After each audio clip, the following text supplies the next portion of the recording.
Good morning. Today, 26 February 2026, Thursday, Wisdom of Word of God morning ડિવોશનમાં આપ સર્વનો આવકાર કરવામાં આવે છે અને પ્રેમી સલામ પાઠવવામાં આવે છે.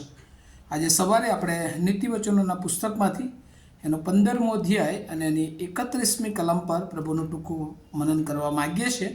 ખાસ કરીને આજનું જે વચન છે એ આ પ્રમાણે છે. નીતિવચનો 15 અને 31. જે ઠપકાનું પરિણામ જીવન છે તે પર જે કાન ધરે છે તે જ્ઞાનીઓમાં ગણાશે. ત્યાં સુધી અને પ્રભુના વચનને પ્રભુ આશીર્વાદિત કરીને જ પ્રમાણે NIV બાઇબલ પ્રમાણે પ્રોબ્સ ચેપ્ટર 15 વર્સ 31.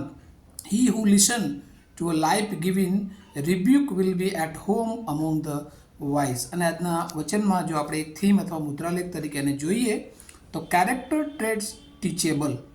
અને અહીંયા પ્રભુનું વચન જે આપણને ખાસ કરીને એ જે કેરેક્ટર જે ચારિત્ર છે એ ઘણી બધી વાર એ આપણને જુદી જુદી બાબતો એ શીખવવાને માટે એ આપણા જીવનને જાણે કે દોરવણી પૂરી પાડે છે. અને ખાસ કરીને જ્યારે પ્રભુ આપણને શિક્ષણ આપે છે અને અહીંયા જે વાત લખવામાં આવી છે કે જે ઠપકાનું પરિણામ જીવન છે. અને એટલે ઘણી બધી વાર આપણને ઠપકો ગમતો નથી, પણ જ્યારે આપણે ઠપકા પર કાન ધરીએ છીએ, શિક્ષણની રીતે જોઈએ છીએ, ત્યારે બાઇબલ કહે છે કે આપણી ગણતરી એ જ્ઞાનીઓમાં થાય છે. કેમ?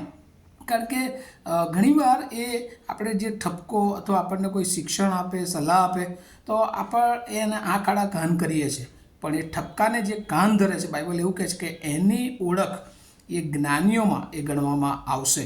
અને એટલે ઠપકા દ્વારા ઘણી બધી વાર આપણી આંખો ઉઘડતી હોય છે.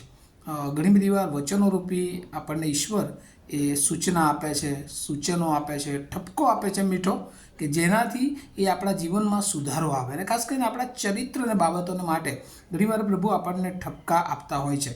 આ પૃથ્વી પર જો જોઈએ તો ઘણી બધી વાર માતા પિતા આપણને ઠપકો આપે છે. આપણે માતા પિતા તરીકે આપણા બાળકોને ઘણી બધી વાર ઠપકો આપીએ છીએ. વડીલો મંડળી જો એને ઠપકો આપે છે, પણ એની પાછળ મા બાપનો ઈરાદો એ બાળકો હંમેશા એ સારું જીવન જીવે અને એટલા માટે જ એમને શિક્ષણ રૂપે ઠપકોમાં આપવામાં આવતો હોય છે. અને એ જ રીતે વડીલો જ્યારે ઠપકો આપે છે ત્યારે ઘણી બધી વાર એ મંડળીને સુધારવાને માટે એ ઠપકો આપતા હોય છે. વચનો એ ઠપકો ઈશ્વર આપણને એટલા માટે આપે છે કે આપણે આત્મિક વૃદ્ધિ થાય. અને એટલા માટે જો આપણે એ ઠપકો ઈશ્વરનો આપણે એને પોઝિટિવલી લઈએ છીએ તો એ આપણા આત્માને આત્મિક રીતે વૃદ્ધિ અને બળનું કારણ એ બની શકે છે. અને એટલે જે શિક્ષણ છે જો એને આપણે ઘણી બધી વાર આવી રીતે એ શિક્ષણ ઠપકા રૂપે જ્યારે આવે છે ત્યારે એને જો નકાર કરીએ છીએ તો ઘણી બધી વાર એ ઠપકો આપણને એ ઘણી બધી વાર શૈતાન એ રોકતો હોય છે. અને એટલા માટે એ ઠપકો એ આપણા જીવનને ઘણી બધી વાર ગમતો નથી હોતો, પણ એ ઠપકારૂપી જે શિક્ષણ છે એ આપણા જીવનને ઘણીવાર બહુ જ ઉપયોગી બની શકે છે. અને એટલા માટે ઈશ્વરના વચનોમાં ઘણી બધી વાર આપણને ઈશ્વર ઠપકો આપે છે. કેમ? કારણ કે એ આપણને પ્રેમ કરે છે. અને મા બાપ હોય કે પછી વડીલો હોય કે પછી ઈશ્વર હોય એ એટલા માટે ઘણી બધી વાર કડક શિક્ષણ ઠપકા રૂપે આપણને આપે છે, આપણને આદેશ આપે છે ઘણી બધી વાર, પણ એની પાછળનો ઈરાદો ઈશ્વરનો કે આ પૃથ્વી પરના મા બાપનો કે વડીલોનો હંમેશા એ સારો હોય છે. અને એ જો આપણે શીખી લઈએ તો ત્યાં લખ્યું છે he who listen to the life giving rebuke will be at home among the wise.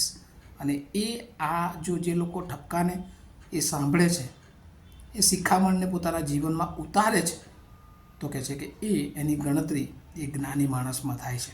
અને પ્રભુએ આપણને બધાને એ સમજણ આપે કે જ્યારે કોઈક બાબત આપણને કોઈ કડવી લાગતી હોય પણ આપણે જો એને સ્વીકારીએ છીએ, આપણે એને સમજીએ છીએ, એને બહુ હકારાત્મક રીતે લઈએ છીએ, તો પ્રભુ ચોક્કસ એ ઠપકો પણ આપણા જીવનને માટે એ આશીર્વાદરૂપ બનાવી શકે છે.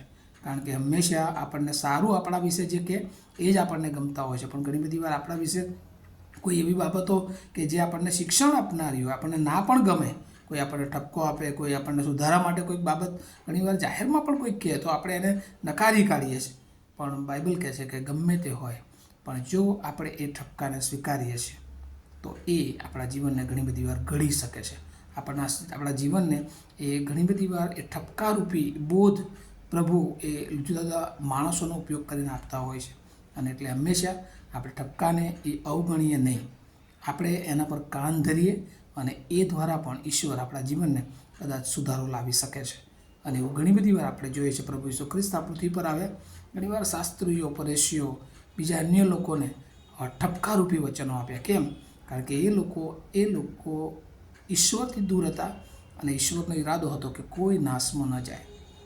અને આપણે પણ ઘણી બધી વાર જુદા માર્ગો તરફ જતા હોય અને ત્યારે ઈશ્વરનું વચન એ આપણને ઠપકારૂપી મળે, પણ ઘણી બધી વાર આપણે એ વચનને ગણકારતા નથી. આપણે એવું વિચારીએ છીએ કે આ વચન મારા માટે નથી, બીજા માટે છે. અને ઘણી બધી વાર 31 ડિસેમ્બર રાત્રે અથવા નવા વર્ષે જ્યારે વચન ચિઠ્ઠી લેવામાં આવે, કોઈ વાર કડવું વચન આવે ત્યારે આપણને થાય કે ના આ તો મારા માટે નથી. ઘણીવાર પુલપિટ પરથી કોઈ વાર એવા વચનો આવે તો આપણને એવું લાગે કે ના આ મારા માટે નથી. પણ ના વાલાઓ, ઘણી બધી વાર પ્રભુ આપણને જુદી રીતે વાત કરતા હોય, પણ એને બી પોઝિટિવ લઈને એ વચનોને જ્યારે આપણે સ્વીકારીએ છીએ, એ ઠપકાને સ્વીકારીએ છીએ, ત્યારે પ્રભુ આપણા જીવનને એ દ્વારા પણ આશીર્વાદિત કરે છે. એટલે he who listen to the life giving rebuke will be at home among the wise. જે ઠપકાનું પરિણામ છે ને, જીવન છે, એવું બાઇબલ કહે છે. અને એટલા માટે એમાં કાન ધરવાની જરૂર છે. એ આપણને જ્ઞાની તરીકે પ્રભુમાં આગળ વધારી શકે છે. અને વાતો સમજીએ અને પ્રભુના હંમેશા વચનરૂપી ઠપકો હોય કે વડીલોની આજ્ઞા હોય, આદેશ હોય, આપણે હંમેશા એને ઓબે થઈએ, એને આધીન થઈએ અને આપણા જીવનને આપણે વધુ પ્રભુમાં સિક્યોર કરી લઈએ. આ વચનો દ્વારા પ્રભુ એની બહુ કૃપા આપણે સર્વને આપે, આવો આપણે પ્રાર્થના કરીએ. અમારા જીવંત અને દયાળુ ઈશ્વરનો બહુ આભાર માનીએ છીએ. જુદી જુદી રીતે તમે અમને શિક્ષણ આપો છો. સુલેમાન જ્ઞાની દ્વારા પ્રભુ જે વાત લખવામાં આવી છે કે ઠપકા પર જે જ્ઞાન ધરે છે એની ઓળખ એ જ્ઞાની તરીકે મૂકવામાં આવી છે. ત્યારે પ્રભુ ઘણી બધી વાર અમે ઠપકાને ગણકારતા નથી.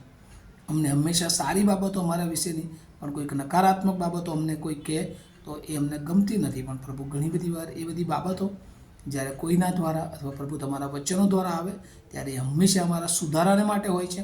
એ ઠપકો એ પ્રભુ અમને વધારે તમારું આત્મિક જ્ઞાન આપનાર ઘણીવાર હોય છે, અમને સુધારા તરફ લઈ જનાર હોય છે, અમને બચાવનાર હોય છે. પણ અમે ઘણી બધી વાર ચૂકી જઈએ છીએ. ત્યારે આજે સવારે પ્રભુ અમને સમજવા માટે કૃપા આપો. જે રીતે બી અમને શિક્ષણ મળે પ્રભુ એને અમે સ્વીકારીએ અને આખરે પ્રભુ તમારામાં વૃદ્ધિ પામતા જઈએ, અમારા જીવનને વધુને વધુ સુધારા તરફ આગળ વધારીએ, એવી પ્રાર્થના ઈસુ પ્રભુના નામમાં સાંભળો, તેનો સ્વીકાર કરો. Amen. Have a nice day to all of you. Thank you.